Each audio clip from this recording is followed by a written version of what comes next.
So it's 2017, so I figure it's a good time to take a minute to talk about net neutrality again.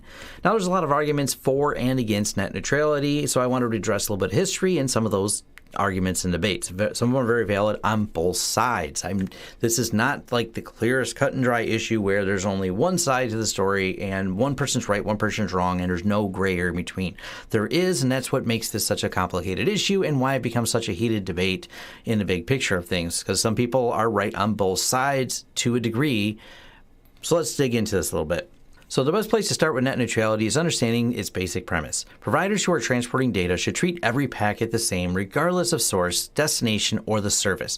Net neutrality is not about regulating the internet, it is about regulating the providers of the internet. And that's a little bit of an important distinction, because a lot of people make the first argument of it's the government taking over and restricting the internet. No. Or they're restricting free speech. No, not exactly. It would be like saying the First Amendment restricts my free speech. No, it's kind of the opposite. It ensures your free speech. And that's kind of the purpose of this, is that all packets get treated equally. Doesn't matter what their or destination is from or where they're going to.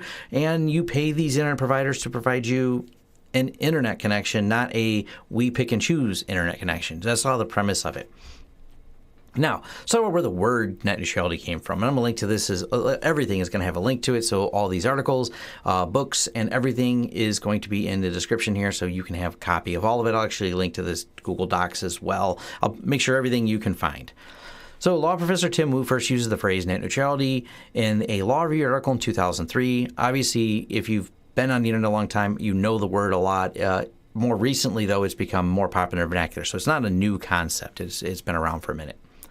So the FCC decided it was in the public's best interest if all packets passed through ISP systems be treated equally. Each time an ISP was caught breaking these rules, the FCC would step in. This starts back in about 2004. So the FCC enforcement of this, not new either. Now, I'm going to jump a little bit here because there's the argument of it's their network. They can do what they want. Now, I understand that argument, and you're valid. I mean, I don't really like the idea of the government coming in doing certain restrictions on business, but the reality is we need rules, and rules need to be applied. And their network argument starts to fall apart very quickly with a couple things. First, the $200 billion broadband scandal is a book submitted as evidence, and the Federal Trade Commission still has an ongoing investigation into this, and it is trying to figure out why we didn't get what we paid for. In short, they were afforded, the telcos and the carriers, to build out the internet, $200 billion in a series of different types of tax breaks, the details of which are in the book. They outline all these different times that occurred. The promise was the 45 megabit bidirectional fiber high-speed internet, and that didn't happen. Matter of fact, we pay more on average than most other countries, and we do not have the fastest internet here in America.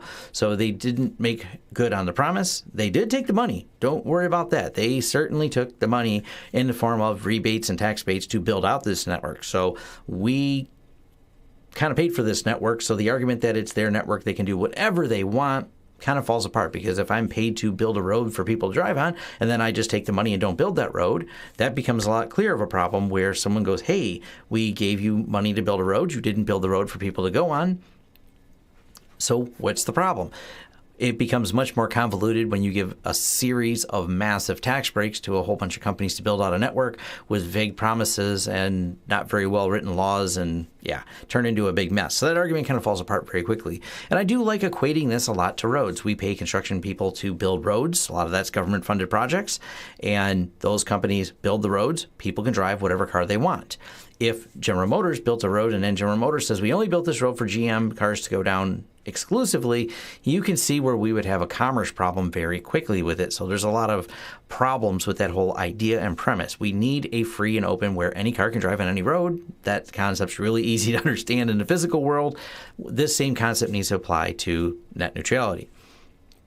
Now, the other thing people keep bringing up, and this is where we get to the history part, is they say, oh man, these providers, they didn't restrict internet for a long time. They just kind of let packets flow freely, and we didn't have these laws, and it was just a great market, and it made no sense for them to block services.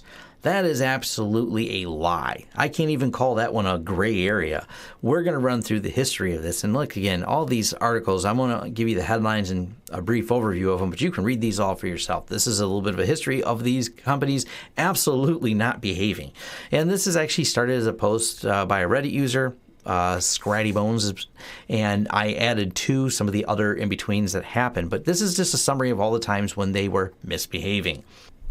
2005, Comcast, they started denying P2P services without notifying customers. And there's a couple different links here. And the EFF said, yep, we verified it. They decided just to slow down traffic they didn't like by sending TCP reset packets, basically adding noise and interfering with things, kind of making a mess. Now, to get the mindset of things back then, this is a quote from AT&T CEO Edward Whitacre. They don't have any fiber. They don't have any wires. They don't have anything, he argues. They use my lines for free, and that's bull. For a Google or Yahoo or Vonage or anybody to expect these pipes for free is nuts. Statement and is quoted over in Bloomberg. Now, what this sets is the premise of the concept that it's free. First, we were paying AT&T to provide internet for me, so I don't get AT&T for free. You pay either their phone bill, you pay for internet access. Whoever your provider is, it costs money. I worked in the commercial sector back then, and we had commercial pipes from AT&T. They weren't free, so I could get to Google on them, I could get to Yahoo, I could get to Vonage. The Vonage is the real sticking point, and you'll see later, because they did not like competing phone services running across their network. They wanted to block them because that obviously cut into their business model of we want to provide you internet pipe, and then selectively you get to use it for what we think we can use it for, and then you got to pay us for phone lines separate. And then obviously VoIP is a pretty common thing now, and they had the foresight to see that it would be a common thing and cut into their high margin business. So 2007 complaint filed against Comcast for filtering traffic. This was a big debate. They were filtering more torrenting traffic. They are there to provide internet service, not filter and pick which websites you can go to or which services you can use across the internet. This was a big debate. Comcast denied doing it, then got caught doing it, then says, well, we were shaping the traffic, not filtering it. And you're like, yeah, you brought it all down to a crawl. If we are paying for XYZ internet, we want XYZ internet. So if you say I have a 20 meg or a 50 meg connection, I have a 20 or 50 meg connection, not 20 megs of the data you see fit, and then 1 megabit connections of the data you don't see fit. Comcast lost, and the link to that is below. But battle's not over. It goes on. 2007, AT&T was having Skype and other VoIP services blocked because they thought they didn't like the competition for their cell phones. Yeah, that's interesting. They decided to start blocking FaceTime because they wanted their own services favored. Back to the couple years earlier when Mr. Whitacre was complaining about this. This is some of the results of it. They would simply block other competing services. Their services suck, so why wouldn't you want to use other services? You're paying for them for internet. You don't get your phone for free. Give me the internet. 2010, Federal Communications Commission said it would vote on rules to prevent ISPs from discriminating against the bits that flowing across networks. Now, what this is a more formal version of some of the rules. So FCC was tasked with these things, but it was kind of fuzzy because they were trying to figure out how to apply the rules. And so as they were making these rulings and fighting with these companies, the companies kept pushing back saying, you don't have authority over us. Then in 2011, Metro PCS tried to block all streaming except YouTube, which is essentially a zero rating service. And the concept there is here you're going to get, whatever 2 gigs of data per month on your phone, whatever that number might be. But these particular services don't go against your data plan.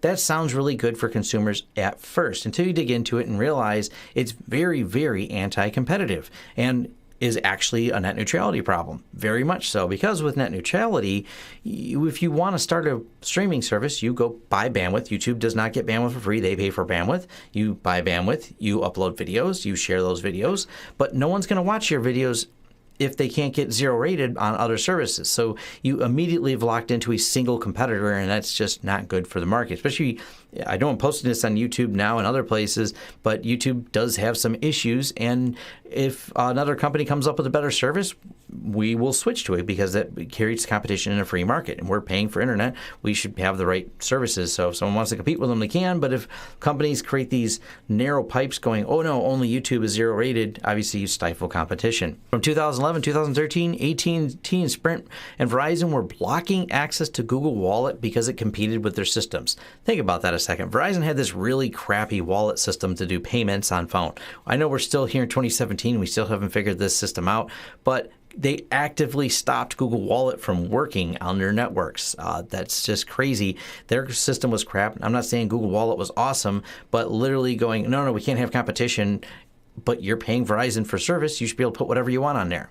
The good news is you don't think about this anymore in 2017 because, well, after they lost this case, you can load Google Wallet or whatever wallet service you want on there, because blocking things on the network because you want to try and create your own crappy service doesn't make any sense.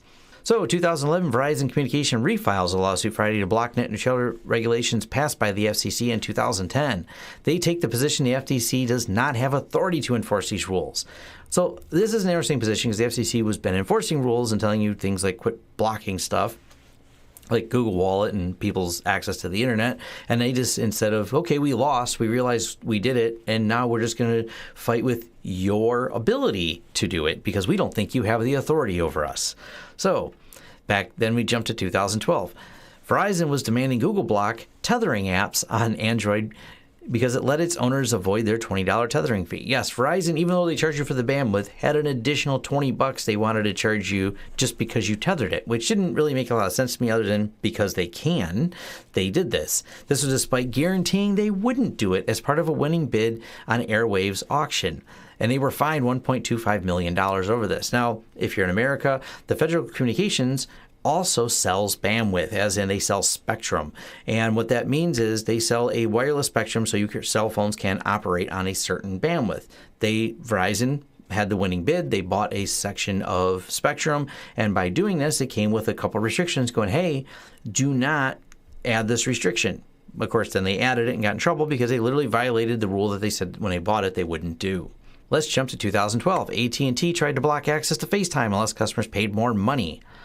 Now, this is just another weird one here where they decided that FaceTime would stop you from using the cell phone as much. And these sometimes where they had a lot of per minute charges for cell phones. And they go, well, no, this is now restricting this. And of course, you still had to pay for the bandwidth on your cell phones. And so it still used bandwidth, but it used it more efficiently. So it was, to them, a workaround for their pricing. And obviously, they didn't like that. And FaceTime kind of won out here, and they said, no, you can't block people from using FaceTime. Once again, I'm not arguing about people not paying for the bandwidth, but you can't just restrict it because you have a competing app on your system, and you want them to use your app at a higher cost than some other app, such as FaceTime. And this is a statement from Verizon in 2013, in case you were uncertain if they were an awful company. Verizon literally stated the only thing stopping them from favoring some content providers over other providers were these pesky net neutrality rules in place. Link to that in here. Now, run up to 2014 because they did rule that Verizon was right. The FCC did not have authority to enforce some of the FCC rules, so they came up with the 2014 FCC Title II idea. And then in 2015, FCC passes Title II net neutrality rules. And what Title II was, yes, it's an older 1934 Telecommunication Act, basically classifying them as a communications carrier, and that under that authority, they can enforce all this net neutrality. And then we're going to roll all the way back up here to 2017. Things have been going along. I don't have a ton of net neutrality stories in between. Things started flowing pretty good because you realize we can't do these things because we all got in trouble for them. So they kind of avoided doing them for a little while. What would really solve it, and I'm fine with getting rid of net neutrality, if we had competition in these broadband markets better. I have dealt directly with companies locally. I have dealt with cities locally here that have signed lockouts. They do not allow some of the competition into their city. By doing that and creating these exclusive areas for places like Comcast or in some cases the city themselves to provide internet at a really low quality service for a really high price and allow no competition in there. Now, great when you're picking somewhere to move, really bad once you live somewhere and you've grown up somewhere and go, wow, I have access to nothing, and now we're creating a digital divide between people because they simply don't have access to the internet at a reasonable rate.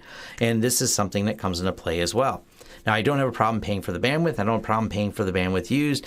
Where I do run into problems are where these companies simply gouge you and charge substantially high prices while at the same time creating agreements with certain municipalities to not let in competition. And until we have competition, we can't really get rid of net neutrality. I'm all for, and I want to continue any way I can in helping the fight towards getting more competition in the broadband market. That is a bigger and more challenging thing because you can't just simply flip a switch. In the short term, net neutrality makes sense because until there's competition, keep the packets flowing freely and without restriction and equally, and that is the interim solution. So unless Ajit Pai has it, oh yeah, we're going to open up broadband that at the same time we end the net neutrality rules, I can't agree with them. And unfortunately, that's just where I stand on that. There's not a lot of options in between. So feel free to share your thoughts in the comments below. Like I said, this video is me rambling a little bit, but it's also to give you an entire list of places you can read and try and form your own opinions on this and gain a little bit better understanding of where net neutrality came from and where it is today and hopefully where it's going in the future and why it's such a great concern. All right, thanks for watching. If you like the content here, like and subscribe.